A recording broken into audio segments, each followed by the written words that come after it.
Hello everyone and welcome to the brilliance academy Shimla.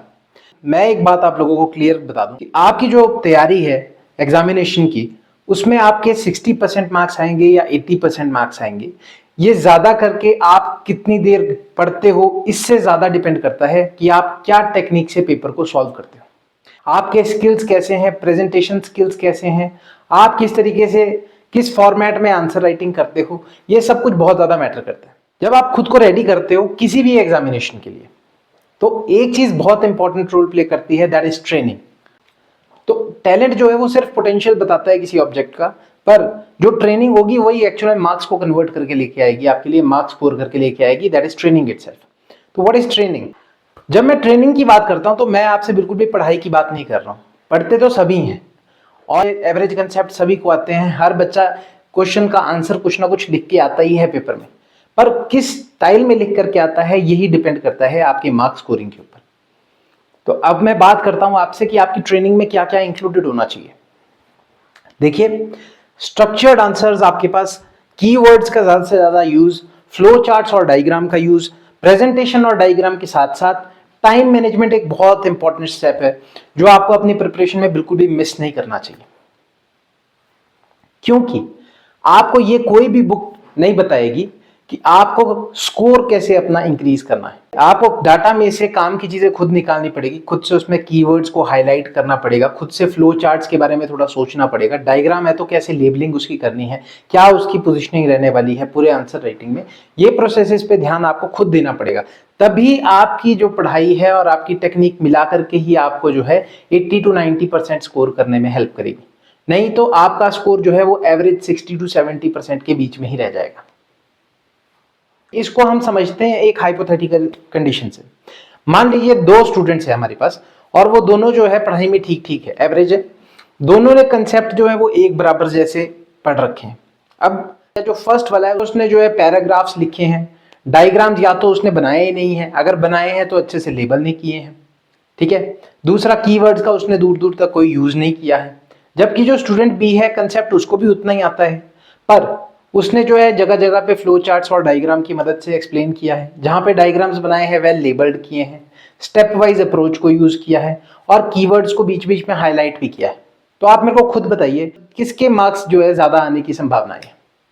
तो definitely second student जो है, जो स्टूडेंट बी है, उसको जो है नंबर ज्यादा मिलेंगे। क्योंकि हमारे पास जो स्टूडेंट है, स्टूडेंट ए और स्टूडेंट बी, उसमें देखो कंसेप्ट दोनों के क्लियर थे। एक ने पैराग्राफ में आंसर लिखा, एक ने जो है स्टेप वाइज पॉइंट्स में उसको पॉइंटर बना बना के लिखा। दूसरे ने डायग्राम्स का ज्यादा यूज नहीं किया, इसने डायग्राम का यूज भी किया, साथ में लेबल भी किया इसको। और जो ये वाला है हमारे पास स्टूडेंट ए, उसने कीवर्ड्स का यूज नहीं किया, जबकि इसने कीवर्ड्स को हाईलाइट किया, कीवर्ड्स का यूज किया। अब ऐसी सिचुएशन में आपको खुद समझ आ रहा होगा कि आपकी गलतियां कहां रह जाती हैं। तो आपने स्टूडेंट ए की तरह नहीं करना है, स्टूडेंट बी की तरह जो है आंसर राइटिंग करनी है।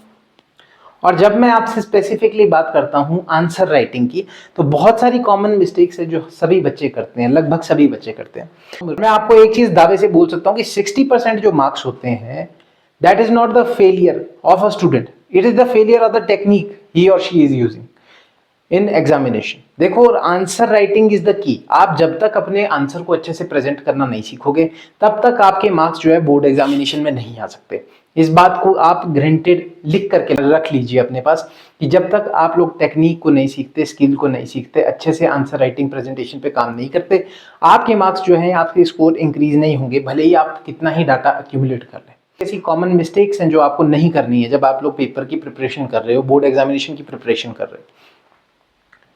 तो ये आपके पास कुछ टेक्निक्स है जिनको आपने नहीं करना है, जैसे कि डाटा रिटेंशन नहीं करनी है। बहुत ज्यादा डाटा एक्यूमुलेट करने के लिए या बहुत कुछ पढ़ने से आपको कोई फायदा नहीं होने वाला।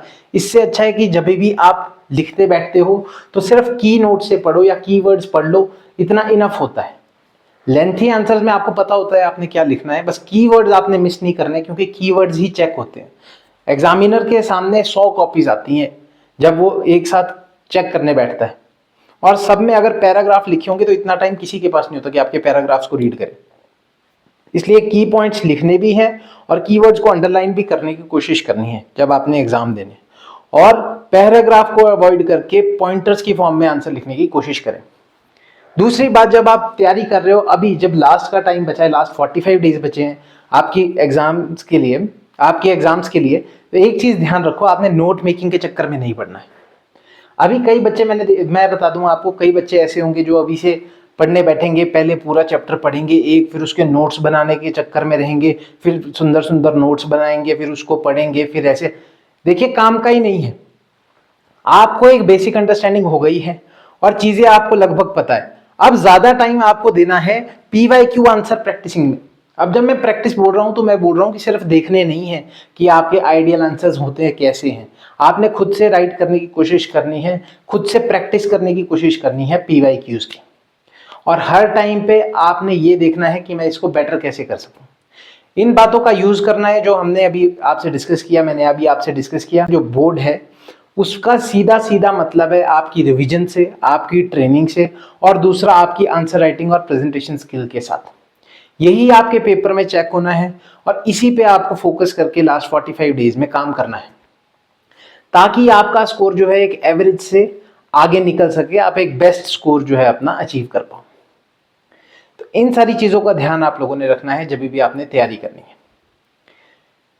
सारे बच्चे कंफ्यूज्ड रहते हैं, कंफ्यूजन स्टेट में रहते हैं जब भी एग्जाम के बारे में बात करते हैं, जब भी बोर्ड एग्जामिनेशन की बात आती है, सभी बच्चे लगभग कंफ्यूज्ड रहते हैं।